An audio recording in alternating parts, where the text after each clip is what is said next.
Most of you are familiar with Academy Street in Salisbury, the gateway to Le Bon's Epicure Market. But before you get to Le Bon's Epicure Market on Academy Street in Salisbury, a new business opened up, I do believe, in February, as a matter of fact, and that is Honeychurch Home.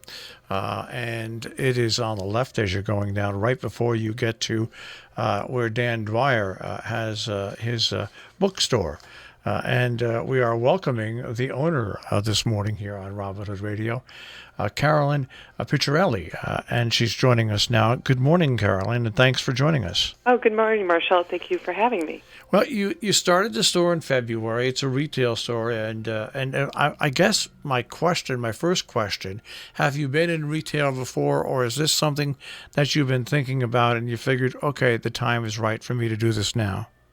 Well, my whole experience, my working career has been in retail. So I've kind of done it all, from managing a store to being head of a display team to being in a buying office and traveling and developing products for a large-scale company. So this is something that I've wanted to do, since I was really young, for about 20 years.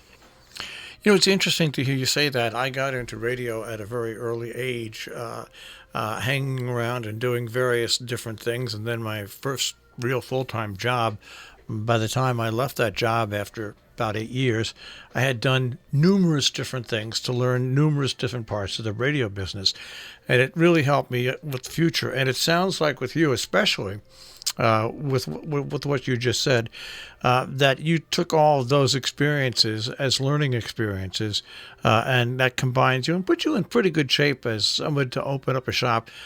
You already know the ups and downs. You've been through them.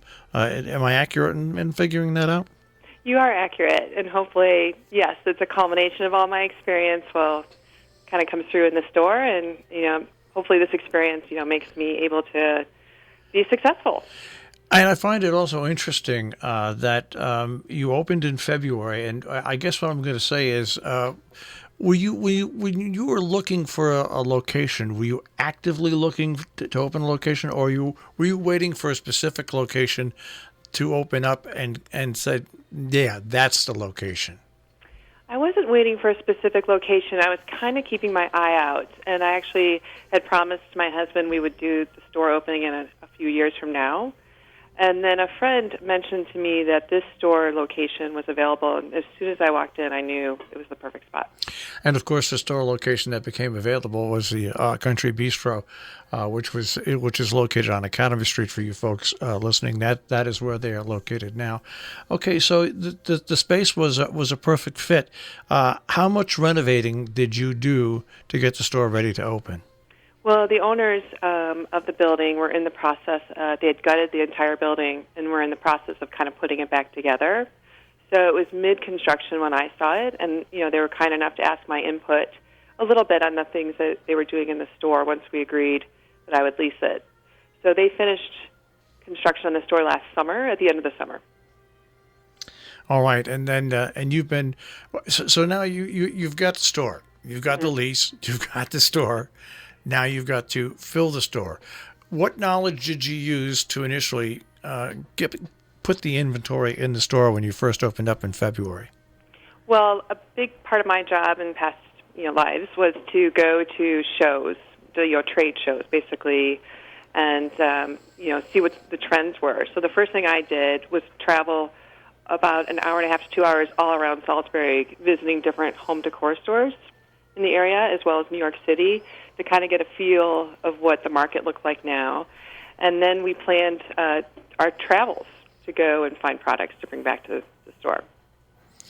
And when you say home decor, is that just about everything for the home, or do you limit yourself to knick-knack accessories, things like that, and gifts and stuff like that? Home decor means things, you would decorate your home with, as well as gifts. Anything you'd use in your home, pretty much. So we have a lot of tabletop pieces, beautiful things for the center of a table, as well as dishes. And we have anywhere from that to rugs. If you can imagine that. I can imagine that. Well, it's interesting. And by the way, once again, we are speaking with Carolyn Piccerelli, and she has opened up a Honeychurch Home on Academy Street in Salisbury, where the Country Bistro used to be. I watch this. I have to admit this, especially since the pandemic, a lot of TV when I'm home, and I watch a lot of home building shows. And what's interesting to me is the renovations that are done to inside homes are one thing, but then after they're renovated, to really make those things sell or be appreciated, the staging that goes into it, to find the home items that go into it, and the colors and the way things really makes the difference in the saleability of what's just been redone. And I guess you would find that on an everyday basis with people that have homes, and now more and more people are aware what matches, what doesn't match, what they like, what style they like.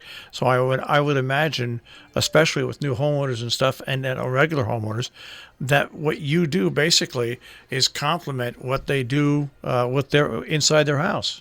I hope so. I think that when you have a house, or even if you've been in a house for a while, just to spruce it up, or whether you're setting up a house, I think when you buy things like that I have that are pretty transitional looking, we have a great style, I think, but it fits in a lot of homes. I think when you come to our store and buy things and then put them in your home, it makes it a home. Yep. It gives it character. It feels, I hope, happy, and that's one of my goals, is to help people make their homes feel beautiful and happy. Yeah, and you're right when you say transitional, because somebody can come into your store, let's say in the springtime, walk around and see some things that, this is going to be real nice for this time of the season. They can come back in the fall and it's the same thing, where that you can keep updating and moving along with the seasons as they go along. Do you find that there is seasonal buying like that? There's absolutely seasonal buying. It's mostly in gifts, and obviously some things for the garden. We have some pieces for the garden. And then there'll be some things I bring in just for the fall and holidays. But you're right. Most of our things, what I do to show it differently, because I think it's important when you walk into a store that it constantly is changing, like every month, so it's fresh looking, is that I use different color stories for different months. So right now my color story for June is going to be, whites and blues and like a lime green. And I also bring in we sell fresh flowers, so I do flower arranging, and that really helps, I think, give seasonality to the store too. It's interesting to listen to you talk. My mother was once manager of a large chain of stores called the Card Gallery, and they went all throughout in New England. And her biggest job was to always plan ahead for the setup for the next season. And I'm not talking about Christmas and Halloween. I am talking about anything that might come up, any holiday that might come up in the course of a year, to always add something to be there. Do you kind of look ahead like that yourself? I do, and I could do that as well. I think that'd be a lot of work for me, like to say the 4th of July. Yeah. So you could, definitely do that. I'm more seasonal, so we have 4 seasons, and within each of those seasons, there's about, let's say, 3 to 4 months, and I'll have a little story during that little time, but it still is spring, if that makes sense. It does make sense. What's your favorite thing in the store? My favorite thing in the store is this beautiful ceramic petal bowl that we bought from a manufacturer in Tuscany. And it's a beautiful piece. You could put fruit in it. You could put plants in it. I do these big bouquets in it. And it's just the thing about most of our products come from Europe. That's where my experience is. And we brought a container over from Italy. And the thing about the Italians, I like to go to the actual source where these things have been made for hundreds of years. And in Tuscany in particular, their finish is so beautiful. It's just, you can't stop looking at it. There's a depth, even though it's an ivory antique glaze, there's a depth to it that I can look at it all day long. So that's the thing you find most interesting. What's the most surprising thing in the store recently that has surprised you with the reaction when people have come in and chosen that? We have these ceramic artichokes that come in ivory and then a verdigris green, and people are loving them. They can't get enough of them. So it's been really fun. Now, do people come in and say, "Hey, I'm looking for this, and it's a particular item"? Can you then serve them and say, "Well, you know what? We'll go find that." Yeah, sure. People have come in and asked for things, and also I've had a few people come in and ask for things that I didn't have that I promptly then went and bought some to have in the store, like tea towels or different kinds of candles. But most of our stuff is not available in the United States. It's really unique to us. So when people come in, they kind of take their time and walk around. It's a lot to look at, a lot to take in. So that's been really fun. We are talking about Honeychurch Homes, which is on Academy Street in Salisbury, where the Country Bistro used to be. Let's get down to some brass tacks. What are the hours? People are listening now. What are the hours? Because we're, of course, slowly coming out of the pandemic. But what are the hours now for Honeychurch Home? Right now, it's Thursday through Saturday, 11 to 4 we're open, and then Sundays, 12 to 4. Do you have any limitations on how many people in the store or anything like that? We're allowed to, I'm able to open doors, and right now, I'm comfortable like 4 to 5 people, and we ask that everybody wears a mask. All right. It's an interesting time for us. We have the Bargain Barn in Sharon, of course, that is a fundraiser for us. It's an interesting time how we try to adapt and make the customers feel comfortable and welcome in the store. And it's obvious with a store like yours, people, when they're locked up, they want to get out for a while and see different things. And so it's obvious you probably have an inventory that they're not going to find anyplace else.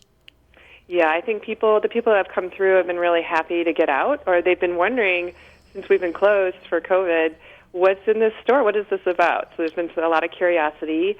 I definitely think people are excited to walk around and just have that tactile experience again in a different place. So we all crave that. When the crisis hit, did you say to yourself, "Oh my gosh, this is just what I need"? We open in February, and we have to put a pause on what we're doing. I really kind of took it in stride. Yeah. The last time I opened a business, the Great Recession hit. So I have this knack for opening businesses with catastrophes. But anyway, no, I really did take it in stride, and I'm lucky enough to be able to wait it out. And that's all we can do. Yeah. It's just wait it out and be smart. Well, Carolyn, much luck with once again your business. And once it opened in February, but reopening because of the pandemic. It's on Academy Street in Salisbury, Honeychurch Home. Do you have a website as well? We do. It's honeychurchhome.com. All right. Well, Carolyn, much continued success and stay safe and good luck in your business. Thank you so much, Marshall.